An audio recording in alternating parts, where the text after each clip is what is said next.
Assalamualaikum warahmatullahi wabarakatuh. Halo teman-teman milenial SMA, kenalin namaku Yusmita Faiza Sofuulillah. Di sini aku akan menjelaskan tentang pentingnya pajak bagi generasi milenial dan sedikit pengetahuan tentang perpajakan itu sendiri. Pasti ada timbul pertanyaan, memangnya pajak itu penting ya? Pajak itu sangat penting loh teman-teman. Pajak memiliki beberapa fungsi, yaitu yang pertama adalah fungsi budgeter. Fungsi budgeter adalah pajak mendanai infrastruktur pemerintahan seperti pembangunan jalan, pembangunan jembatan, dan pembangunan fasilitas publik lainnya.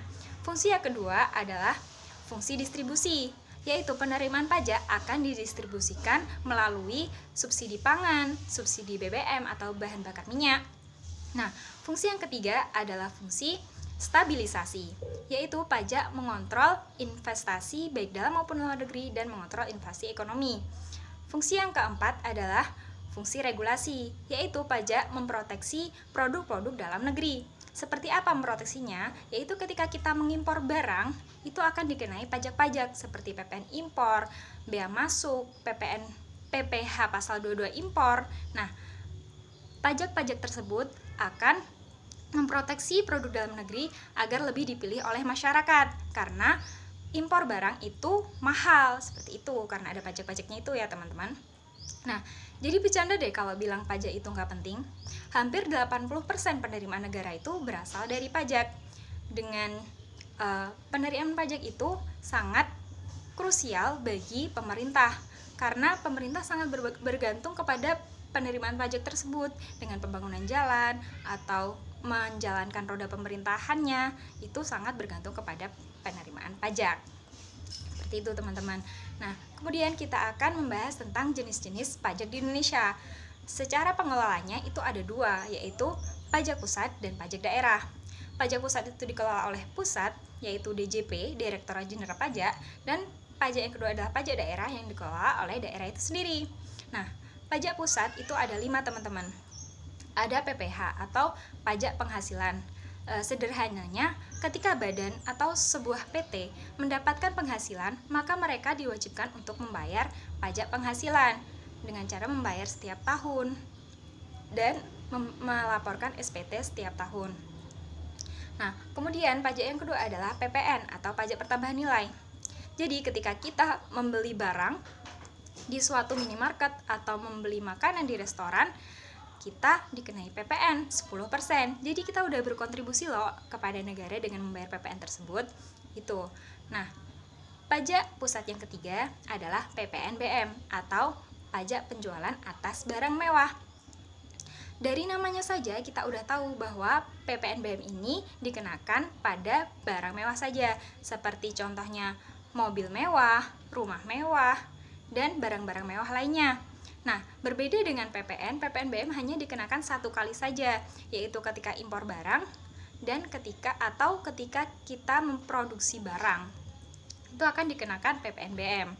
Nah, kemudian yang keempat, pajak pusat yang keempat adalah pajak bumi dan bangunan atau PBB.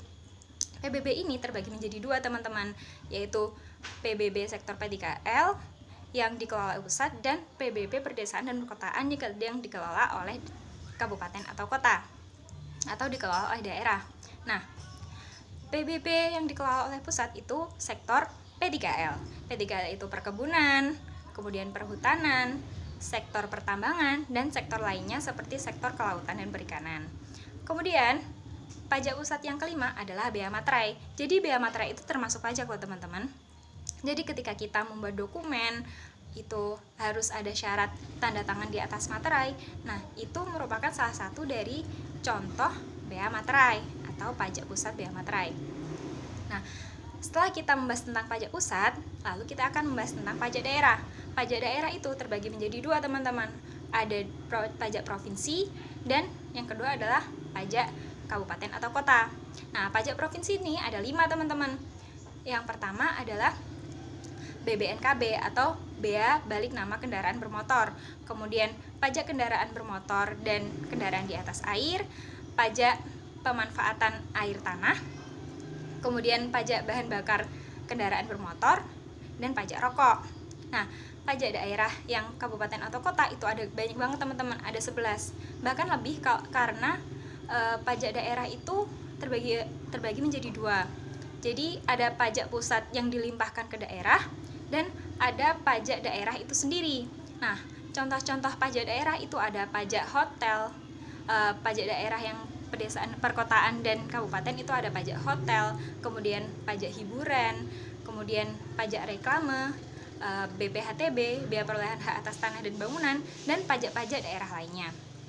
Nah, setelah kita mengetahui tentang jenis-jenis pajak, kita akan masuk ke komponen-komponen dari perpajakan, yaitu subjek dan objek pajak. Subjek pajak itu adalah suatu orang pribadi atau badan menurut peraturan perundang-undangan perpajakan. Nah, subjek pajak ini ada dua, subjek pajak dalam negeri, yang sederhana contohnya itu adalah kita sebagai warga negara Indonesia atau badan yang didirikan di Indonesia. Nah, itu subjek pajak dalam negeri. Kemudian subjek pajak luar negeri itu adalah subjek pajak asing atau orang asing, badan yang tidak didirikan di Indonesia, itu yang berada di Indonesia tidak lebih dari 183 hari dan mendapatkan penghasilan di Indonesia. Seperti itu, teman-teman. Nah, kemudian objek pajak. Objek pajak adalah seluruh penghasilan yang diterima oleh wajib pajak. Nah, wajib pajak itu apa sih? Wajib pajak adalah orang pribadi atau badan yang menurut peraturan perundang-undangan ditunjuk untuk menjadi berkewajiban untuk melakukan kewajiban perpajakan. Nah, contoh kewajiban perpajakan itu seperti memotong pajak, memungut pajak, kemudian membayar pajak, dan melaporkan pajaknya. Seperti itu. Nah, kemudian kita akan membahas tentang PKP. PKP itu apa sih? Apa sih singkatan PKP? PKP itu adalah pengusaha kena pajak, teman-teman. Pengusaha kena pajak ini adalah pengusaha yang menyerahkan BKP atau JKP menurut peraturan perundang-undangan PPN. Nah, siapa sih yang wajib menjadi PKP? Yang wajib menjadi PKP itu adalah pengusaha yang menyerahkan barang kena pajak di dalam negeri, kemudian mengekspor jasa kena pajak, mengekspor barang kena pajak, kemudian mengekspor BKPTB atau barang kena pajak tidak berwujud. Seperti contohnya adalah hak cipta, seperti itu. Nah, kemudian apa sih kewajiban PKP ini?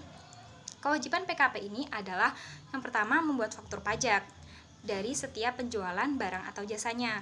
Kemudian dari penjualan tersebut dia akan memungut PPN pajak keluaran sebesar 10% dari harga jual barang atau jasa tersebut. Nah, kemudian pajak keluaran ini, PPN pajak keluaran ini akan dikurangkan dengan PPN pajak masukan. Nah, PPN pajak masukan ini adalah PPN yang ia bayarkan ketika dia membeli barang atau memanfaatkan jasa untuk keberlangsungan usahanya. Nah, PPN pajak keluaran ini dikurangkan dengan PPN pajak masukan, selisihnya akan disetorkan ke kas negara. Seperti itu, teman-teman. Nah, kemudian ketika kita sudah mengerti seluk-beluk tentang pajak, bahwa sebelum kita menjadi PKP, sebelum menjadi WP, kita harus mempunyai NPWP atau nomor pokok wajib pajak. Pengen sih punya PKP, tapi sekarang kan masih corona. Bisa loh teman-teman, kita bikin NPWP secara online. Caranya gimana? Dengan mengunjungi fasilitas www.pajak.go.id. Nah, di situ kalian akan dipandu untuk membuat NPWP secara gratis dan online. Nah, seperti itu teman penjelasan dari aku. Semoga ilmu yang aku berikan bermanfaat dan meningkatkan kesadaran kalian tentang perpajakan. Wabillahi taufiq wal hidayah. Wassalamualaikum warahmatullahi wabarakatuh. Ciao.